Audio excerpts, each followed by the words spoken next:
Assalamualaikum warahmatullahi wabarakatuh.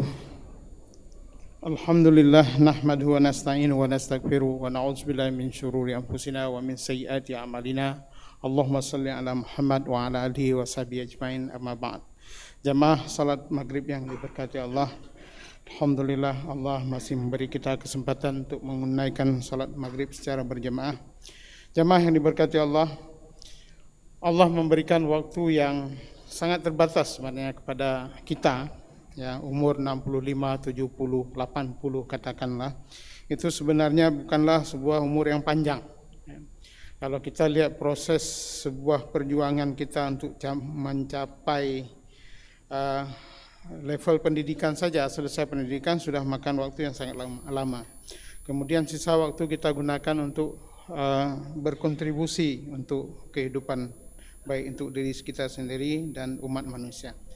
Jemaah yang diberkati Allah, dengan berbagai macam perbedaan yang kita miliki antara satu dengan lainnya, itu adalah hikmah yang Allah berikan dalam kehidupan ini.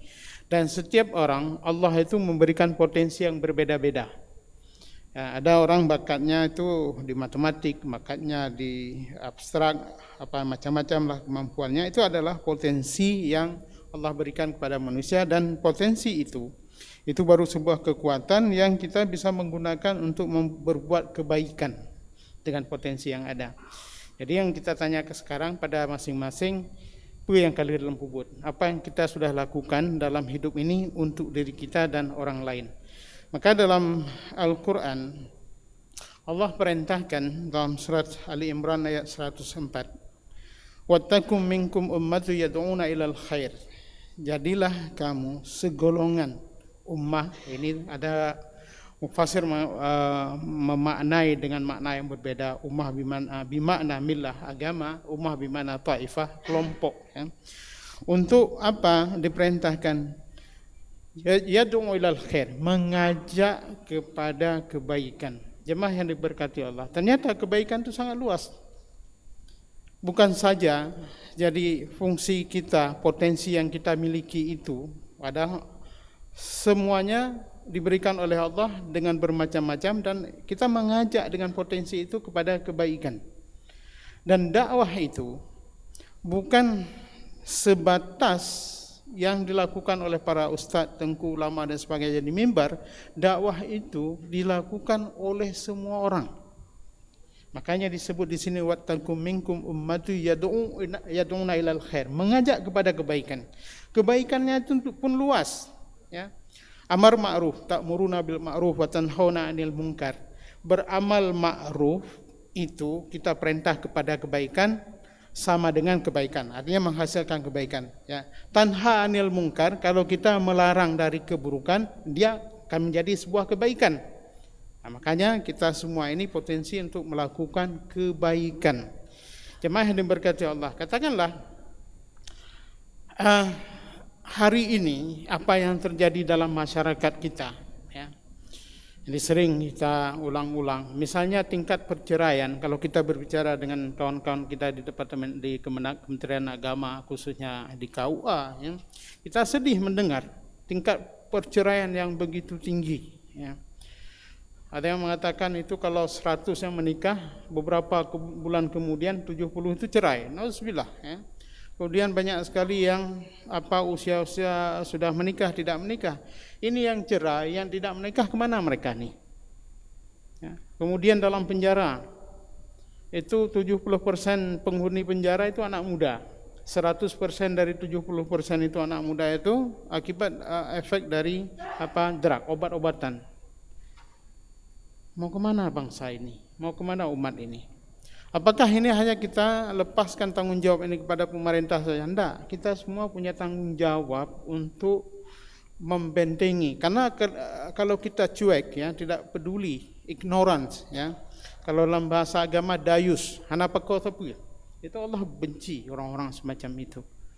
Maka kekuatan yang kita miliki, apakah kita sebagai kepala lorong di kampung, ini berfungsi agar membentengi obat-obatan itu jangan masuk ke komplek, obatan itu jangan masuk ke kampung-kampung, ke syik. Bukan tugas polisi saja, Berapalah jumlah polisi kita di Indonesia ini dibandingkan jumlah masyarakat, dan dengan cerita positif negatifnya. Tugas kita semua jamaah yang diberkati Allah untuk memperbaiki, kontribusi kita ini untuk memperbaiki. Jemaah yang diberkati Allah, kalau kita hidup ini cara berfikir, kalau hidup ini hanya untuk mencari makan dan mati, nauzubillah. Begitu mati selesai. Ya, padahal sementara perbuatan potensi kita gunakan. Katakanlah kita sebagai seorang kepala kantor misalnya, dengan potensi kita ini, kita mengajak kebaikan, ketertiban, memajak kedisiplinan dalam kantor, itu amal ma'ruf nahi mungkar. Itu diperintahkan oleh Allah Subhanahu wa taala. Ya. Mendorong pada pelayanan yang maksimal, itu amal ma'ruf nahi mungkar, karena itu melahirkan kebaikan. Jadi bukan tugas ketika kita berbicara tentang amal ma'ruf nahi mungkar yang terpikir tengku, ustadz, ulama, tidak, semua kita. Ketika kita berbicara tentang kehancuran di sana sini dan sebagainya, kita serahkan pemerintah, bukan. Pemerintah itu pun juga bangun dari kita. Jemaah yang diberkati Allah, kebaikan dalam ekonomi. Yang kaya pedulilah pedagang miskin, pedagang-pedagang yang kaya pedulilah pedagang miskin. Ya. Kita ini apalagi sudah mendekati tahun-tahun politik, ya, kita pilihlah orang-orang itu yang punya potensi. Kita lihat semampu kita itu adalah untuk melakukan perubahan-perubahan untuk kebaikan. Tapi kalau kita cuek, wah sudah, resiko akan kita terima. Apalagi yang istilahnya kita hafal semua, rasyu murtasyifin nar, yang menyogok dan sogok masuk neraka. Dua-duanya masuk neraka. Tapi kita jual misalnya suara kita dengan beberapa ratus rupiah itu, ya, akibatnya akan kita terima. Jemaah yang diberkati Allah, semua kita dipanggil oleh Allah Subhanahu wa taala untuk mewujudkan kebaikan.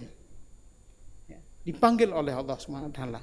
Panggilan itu kita jawab dengan doa. Rabbana atina fid dunya hasanah wa fil akhirati hasanah wa qina azabannar. Doa bagus sekali. Bagus sekali kita berdoa. Tapi di samping doa juga diminta untuk usaha. Tidak cukup dengan berdoa saja untuk mendapatkan kebahagiaan dunia dengan akhirat, tapi dibutuhkan adalah usaha kita. Dalam lingkungan misalnya kehidupan di komplek, di kampung dan sebagainya, kalau kita tidak berpartisipasi untuk kebaikan lingkungan kita yang ada di situ, siapa lagi? Dan dilihat dari pandangan Islam itu amar ma'ruf nahi mungkar itu. Ya. Kita menjaga di lingkungan jangan ada anak-anak yang pacaran misalnya. Itu amar ma'ruf nahi mungkar. Jangan masuk orang mabuk kalau kita memang tidak. Jangan sampai di lingkungan kita yang tinggal itu mabuk. Ya. Tetangga tidak menghargai tetangga yang lain. Itu semuanya amal ma'ruf nahi mungkar. Nah, apabila usaha ini kita wujud, kita berjuang untuk menciptakan menjalankan tugas masing-masing. Potensi apa, saya apa, kemampuan saya berbicara, saya punya planning, itu semuanya potensi-potensi dakwah. Dan apa yang kita lakukan, Allah beri pahala, dan hebatnya lagi pahala orang yang berdakwah ini. Ya. Orang yang mau melakukan amal ma'ruf nahi mungkar itu, kita sudah mati, pahalanya masih jalan, yang disebut dengan amal jariah. Kalau kita hanya model-model orang yang ignoran, orang baik tapi ignoran, ya. Ya, kita salat 5 kali dia ke masjid, bagus, ya. Tapi dalam kehidupan lingkungan bermasyarakat, hana pakosa, tidak peduli apa-apa. Yaitu pahala dia, pahala salat saja. Tapi orang yang mampu menciptakan lingkungan yang baik, merasa memberi rasa nyaman, itu dia akan mendapat pahala. Satu hadis sebagai penutup, ya. Kata Rasulullah SAW, hal adullukum ala amrin idza fa'altum fatahabbu. Ya. Maukah saya tunjukkan satu amal perbuatan, kalau kalian mau melakukan itu, kalian akan saling mencintai. Ifshu salam, kata Rasulullah. Ya. Ternyata setelah saya baca, ifshu salam itu bukan saja, ya. Assalamualaikum, assalamualaikum. Tapi salam itu dalam bahasa Arab itu tenang, nyaman, damai. Jadi kalau kita mampu memberi kedamaian di lingkungan kita hidup itu, dalam masyarakat kita, maka kita akan saling mencintai. Maka ifsyu salam bukan sekedar salam assalamualaikum, tapi ifsyu salam itu memberi kedamaian kepada orang-orang yang ada di sekitar kita. Dan kita akan merasakan nikmat itu daripada doa Rabbana atina fid dunya hasanah. Kalau lingkungan sudah damai, tenang, maka kita akan bahagia. Mudah-mudahan kita semua termasuk orang yang bergairah untuk menyampaikan kebaikan kepada orang lain. Tentunya kita pun mampu memberi contoh yang terbaik. Assalamualaikum warahmatullahi wabarakatuh.